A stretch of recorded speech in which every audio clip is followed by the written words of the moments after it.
Hello everyone, once again welcome back to our YouTube channel nursing notes. और आज की इस क्लास के अंदर हम डिस्कस करेंगे बर्थ एस्पेक्सिया के बारे में। यह टॉपिक है चाइल्ड हेल्थ नर्सिंग जो सब्जेक्ट है उससे रिगार्डिंग, या फिर कह सकते हैं मेटरनल नर्सिंग से regarding. GNM nursing and BSc nursing and post BSc जो नर्सिंग होती है उन स्टूडेंट्स के लिए। ठीक है, इसके बारे में डिस्कस करेंगे। बर्थ एस्पेक्सिया क्या होता है, इसकी definition, causes, clinical features, management के बारे में। तो सबसे पहले इसकी डेफिनेशन देखेंगे। It is a condition in which the new born infant fails to start breathing on its own in the minutes following birth. यानी कि एट द बर्थ टाइम जो इन्फेंट होता है, या फिर कह सकते हैं न्यू बोर्न जो इन्फेंट होता है, वो फेल हो जाता है हिमसेल्फ ब्रीथिंग के अंदर, यानी कि वो सेल्फ ब्रीथिंग नहीं कर पाता है। तो ये था इसका इंट्रोडक्शन। नेक्स्ट है birth asphyxia occurs when there is a lack of oxygen and blood flow to the brain. यानी कि ब्रेन को ऑक्सीजन सप्लाई और ब्लड सप्लाई नहीं हो पाता है, इस वजह से बर्थ एस्पेक्सिया हो सकता है। तो ये थी इसकी डेफिनेशन। नेक्स्ट अब बात करेंगे कोजेस, या फिर कह सकते हैं हम इटियोलॉजी।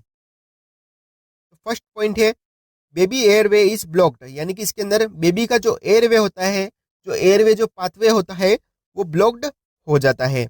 नेक्स्ट वन है baby has anaemia which means their blood cell do not carry enough oxygen. और उसकी वजह से जो ब्लड सेल होती है वो ऑक्सीजन को पूरी तरह से कैरी नहीं कर पाती है, इस वजह से बर्थ एस्पेक्सिया हो सकता है। नेक्स्ट वन है द डिलीवरी टू लॉन्ग और इट्स डिफिकल्ट। यानी कि जो डिलीवरी होती है, जो लेबर टाइम होता है, वो प्रोलॉन्ग्ड हो गया है। ठीक है, प्रोलॉन्ग्ड लेबर कह सकते हैं, और डिफिकल्टी हो गई, यानी कि कुछ कॉम्प्लिकेशन हो गया है, उस वजह से भी बर्थ एस्पेक्सिया हो सकता है। The mother does not get enough oxygen before और ड्यूरिंग डिलीवरी। यानी कि जो मदर होती है वो इनफ ऑक्सीजन नहीं दे पाती है बिफोर और ड्यूरिंग डिलीवरी। यानी जो मदर होती है, ठीक है, वो फिटस को इनफ ऑक्सीजन नहीं दे पाती है, इस वजह से भी बर्थ एस्पेक्सिया हो सकता है।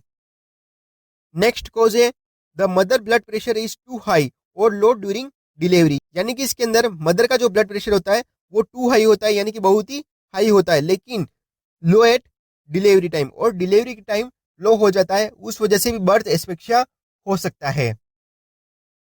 An infection affects the mother और द बेबी। और इसके अंदर इन्फेक्शन की वजह से मदर और बेबी को भी इन्फेक्ट करता है, तो उस वजह से भी बर्थ एस्पेक्सिया हो सकता है।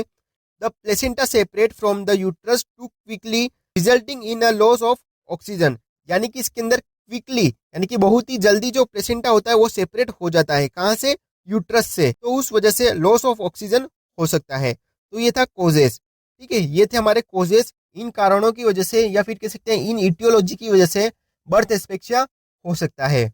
नेक्स्ट क्लिनिकल फीचर्स, यानी कि कह सकते हैं साइन एंड सिम्टम क्या होते हैं।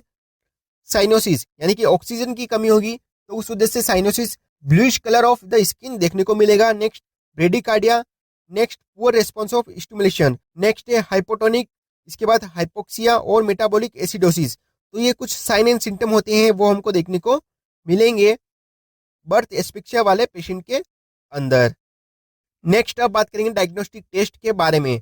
इसके अंदर कौन कौन से डायग्नोस्टिक टेस्ट हम करते हैं। तो फर्स्ट वन है हिस्ट्री कलेक्शन, और सेकेंड वन है फिजिकल एग्जामिनेशन। तो ये हम दो डायग्नोस्टिक टेस्ट करते हैं। नेक्स्ट अब बात करेंगे ट्रीटमेंट के बारे में। इसके अंदर कौन कौन सा ट्रीटमेंट करेंगे। After birth babies with the condition में be need ventilation to support their breathing. यानी कि जो न्यू बॉर्न इन्फेंट जो होता है वो बर्थ हो चुका है, तो उस कंडीशन में उसको, यदि बर्थ एस्पेक्सिया की कंडीशन दिखाई दे रही है, तो उसको हम वेंटिलेशन पे रखेंगे जिसकी ब्रीथिंग सपोर्ट हो सके। Keeping babies warm has also been shown to reduce the harmful effect. यानी कि बेबी को कीप वार्म रखेंगे ताकि जो हार्मफुल इफेक्ट होते हैं वो रिड्यूस हो सके। नेक्स्ट वन है doctor will also monitor the baby blood pressure and fluid intake to make sure they are getting enough of oxygen. यानी कि इसके अंदर डॉक्टर को बेबी के जो ब्लड प्रेशर है उसको मॉनिटर करना चाहिए और फ्लूइड इनटेक को मेंटेन करना चाहिए, ठीक है, जिससे इनफ ऑक्सीजन मिल सके उसको। Some babies can experience seizures as a result for birth asphyxia नियोनेटम।